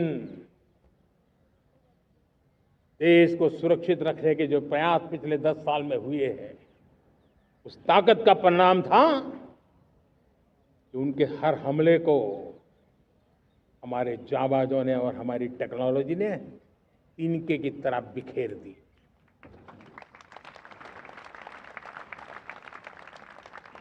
रत्ती भर नुकसान नहीं कर पाए। और इसलिए जब युद्ध के मैदान में टेक्नोलॉजी का विस्तार हो रहा है, टेक्नोलॉजी हावी हो रही है, तब राष्ट्र की रक्षा के लिए, देश के नागरिकों की सुरक्षा के लिए हमें भी, हमने जो आज महारत पाई है, वो महारत का और विस्तार करने की जरूरत है। हमने आज जो महारत पाई है, उसको लगातार अपग्रेड करते रहने की आवश्यकता है। और इसलिए साथियों, मैंने एक संकल्प लिया है, मुझे आपके आशीर्वाद चाहिए, कोटि कोटि देशवासियों के आशीर्वाद चाहिए। क्योंकि समृद्धि कितनी ही क्यों न हो, अगर सुरक्षा के प्रति उदासीनता बरतते हैं तो समृद्धि भी किसी काम की नहीं रहती। और इसलिए सुरक्षा का महत्व बहुत बड़ा है। और इसलिए मैं आज लाल किले की प्राचीर से कह रहा हूं, आने वाले 10 साल में 2035 तक राष्ट्र के सभी महत्वपूर्ण स्थलों, जिनमें सामरिक के साथ साथ सिविलियन क्षेत्र भी शामिल है, जैसे अस्पताल हो, रेलवे हो, जो भी आस्था के केंद्र हो,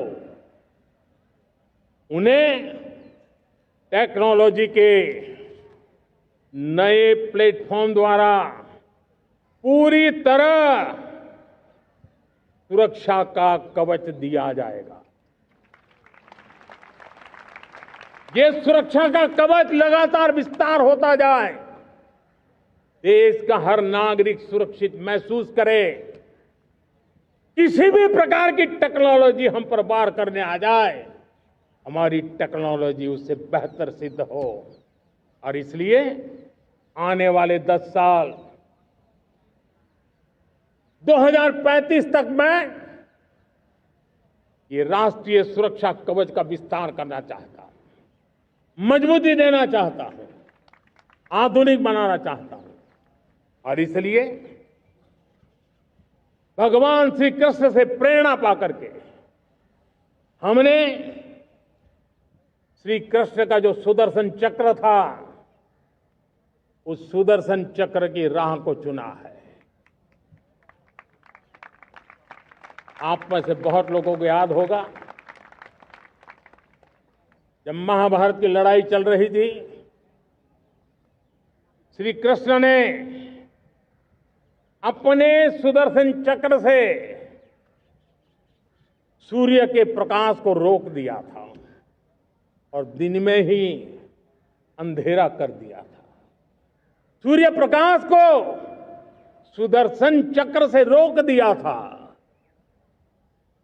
और तब अर्जुन ने जो शपथ ली थी जयद्रथ का वध करने की, उस प्रतिज्ञा को अर्जुन पूर्ण कर पाए थे।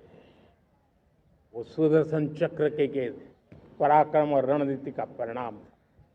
अब देश सुदर्शन चक्र मिशन लॉन्च करेगा। .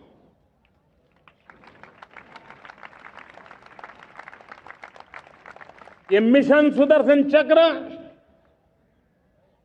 एक पावरफुल वेपन सिस्टम दुश्मन के हमले को न्यूट्रलाइज तो करेगा ही करेगा, लेकिन कई गुना ज्यादा दुश्मन पर हिट बैक करेगा।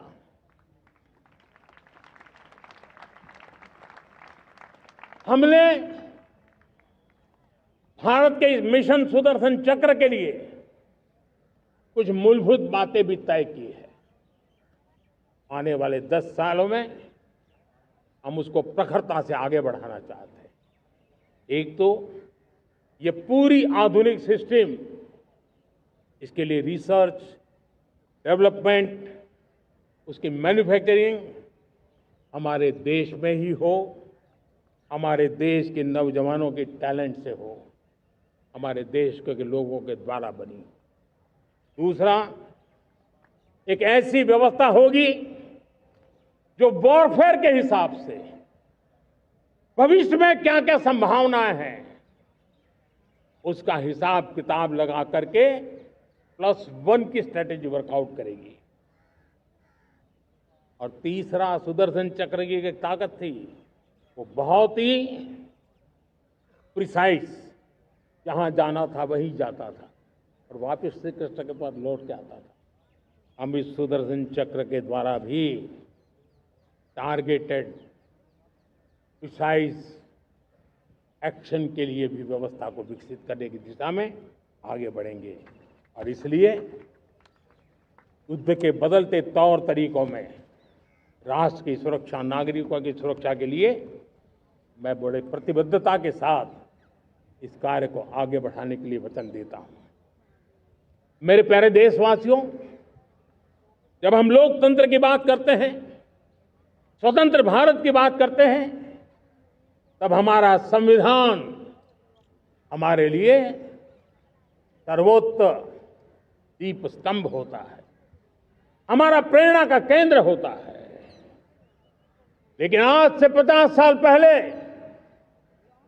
भारत के संविधान का गला घोंट दिया गया था, भारत के संविधान के पीठ पे छुरा भोंक दिया गया था, देश को जेल खाना बना दिया गया था, आपातकाल लगा दिया गया था, इमरजेंसी थोप दी गई थी। इमरजेंसी के 50 साल हो रहे। देश की किसी भी पीढ़ी ने संविधान की हत्या के इस पाप को कभी भूलना नहीं चाहिए। संविधान की हत्या करने वाले पापियों को नहीं भूलना चाहिए। और हमें भारत के संविधान के प्रति अपने समर्पण को और मजबूती देते आगे बढ़ना चाहिए। वो हमारी प्रेरणा है। मेरे प्यारे देशवासियों, मैंने इसी लाल किले से पंच प्रण की बात कही थी। मैं आज लाल किले से फिर से एक बार मेरे देशवासियों का पुनः स्मरण जरूर करना चाहता हूं। विकसित भारत बनाने के लिए न हम रुकेंगे, न हम झुकेंगे। हम परिश्रम की पराकाष्ठा करते रहेंगे और अपनी आंखों के सामने 2047 में विकसित भारत बना करके रहेंगे। मेरे प्यारे देशवासियों, हमारा दूसरा प्रण है कि हम हमारे जीवन में, हमारी व्यवस्थाओं में, हमारे नियम कानून परंपराओं में गुलामी का एक भी कण अब बचने नहीं देंगे। हम हर प्रकार की गुलामी से मुक्ति पाकर के ही रहेंगे। मेरे प्यारे देशवासियों, हम अपनी विरासत पर गर्व करेंगे। हमारी पहचान का सबसे बड़ा आभूषण, सबसे बड़ा गहना, सबसे बड़ा मुकुटमणि हमारी विरासत है। हम विरासत का गर्व करेंगे। मेरे प्यारे देशवासियों, इन सब के लिए एकता, ये मंत्र सबसे बड़ा शक्तिशाली मंत्र है। और इसलिए एकता की डोर को कोई काट न सके, ये हमारा सामूहिक संकल्प होगा। मेरे प्यारे देशवासियों, मां भारती के प्रति कर्तव्य निभाना ये पूजा से कम नहीं है, तपस्या से कम नहीं है, आराधना से कम नहीं है। और उसी भाव से हम सब मातृभूमि के कल्याण के लिए परिश्रम की पराकाष्ठा करते हुए 2047 विकसित भारत के लक्ष्य को पार करने के लिए अपने आप को अपा देंगे, अपने आप को झोंक देंगे।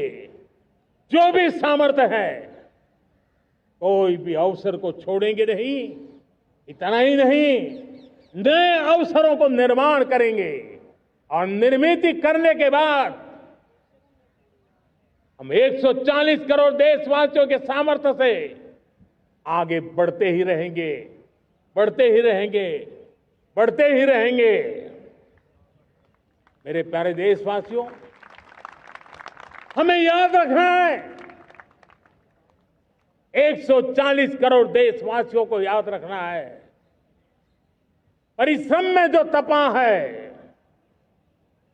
परिश्रम में जो तपा है, उसने ही तो इतिहास रचा है।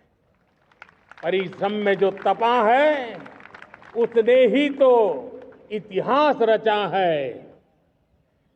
जिसने फौलादी चट्टानों को तोड़ा है, जिसने फौलादी चट्टानों को तोड़ा है, उसने ही समय को मोड़ा है। जिसने फौलादी चट्टानों को तोड़ा है, उसने ही समय को मोड़ा है। और समय को मोड़ देने का भी, समय को मोड़ देने का भी यही समय है, सही समय है। मेरे प्यारे देशवासियों, एक बार फिर आप सबको आजादी के इस महान पर्व की अनेक अनेक शुभकामनाएं देता हूं, बहुत बहुत बधाई देता हूं। मेरे साथ बोलेंगे, जय हिंद, जय हिंद, जय हिंद। भारत माता की, भारत माता की, भारत माता की। वंदे, वंदे, वंदे। बहुत बहुत धन्यवाद। जनगण मन अधिनायक जय हे भारत भाग्य विधाता। पंजाब सिंध गुजरात मराठा द्राविड़ उत्कल बंग। विंध्य हिमाचल यमुना गंगा उच्छल जगति तरंग। तब शुभ नामे जागे, तब शुभ आशीष मांगे। गाहे तब जय गाथा, जनगण मंगलदायक जय हे भारत भाग्य विधाता। जय हे, जय हे, जय हे, जय जय जय जय हे।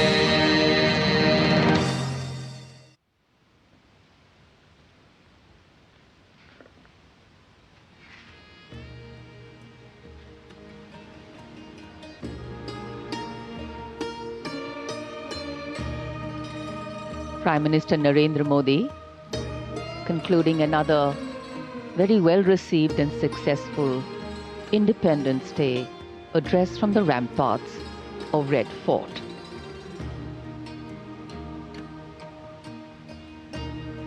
Nation building can have different lenses. The power of being one, the exclusion of none, and the empowerment of everyone, And as the Prime Minister outlined, the road India is on is one of powered growth, fast-paced development, and a pragmatic world positioning and worldview.